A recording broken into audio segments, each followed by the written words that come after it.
पढ़ो सिर्फ एग्ज़ाम के लिए नहीं, ज़िंदगी के लिए।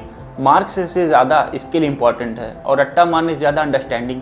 इसी सोच को लेकर आती है इंडिया की न्यू एजुकेशन पॉलिसी NEP 2020।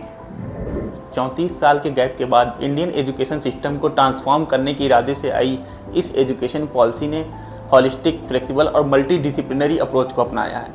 अब विद्यार्थी सिर्फ डॉक्टर या इंजीनियर नहीं, बल्कि कोडिंग, स्पोर्ट, आर्ट और म्यूज़िक एक साथ परसू कर सकते हैं। पुराना एकेडमिक स्ट्रक्चर जो 10+2 का था, अब उसे 5+3+3+4 में बदल दिया गया है। फाउंडेशनल स्टेज 5 साल की होगी। इसमें 3 साल प्री स्कूल या आंगनबाड़ी प्लस क्लास 1 और 2 की शिक्षा दी जाएगी। फाउंडेशनल स्टेज का मुख्य फोकस इस बात पर है कि बच्चा खेल कूद के जरिए चीज़ों को सीखे, उसकी भाषा का विकास हो, उसका सामाजिक और भावनात्मक विकास हो। इसे फाउंडेशनल स्टेज इसलिए कहा जाता है ताकि बच्चे की लाइफ लॉन्ग लर्निंग के लिए एक स्ट्रॉन्ग फाउंडेशन बनाई जा सके। फाउंडेशनल स्टेज के बाद आती है प्रिपरेटरी स्टेज। इसमें बच्चा क्लास 3 से लेकर 5 तक की एजुकेशन हासिल करेगा। इसका मेन फोकस इस बात में रहेगा कि बच्चा लिखना पढ़ना सीखे, उसके अंदर क्यूरियोसिटी और क्रिएटिविटी डेवलप हो। प्रिपरेटरी स्टेज का उद्देश्य ये है कि एक इंगेजिंग वे में क्लासरूम लर्निंग इन्वायरमेंट को इंट्रोड्यूस किया जा सके। प्रिपरेटरी स्टेज के बाद आती है मिडिल स्टेज। इसमें बच्चा क्लास 6 से लेकर 8 तक की एजुकेशन हासिल करेगा।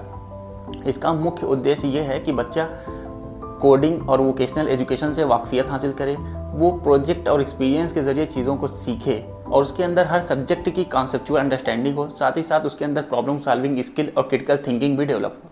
फिर आती है सेकेंडरी स्टेज। इसमें बच्चा क्लास 9 से लेकर 12 तक की एजुकेशन हासिल करेगा।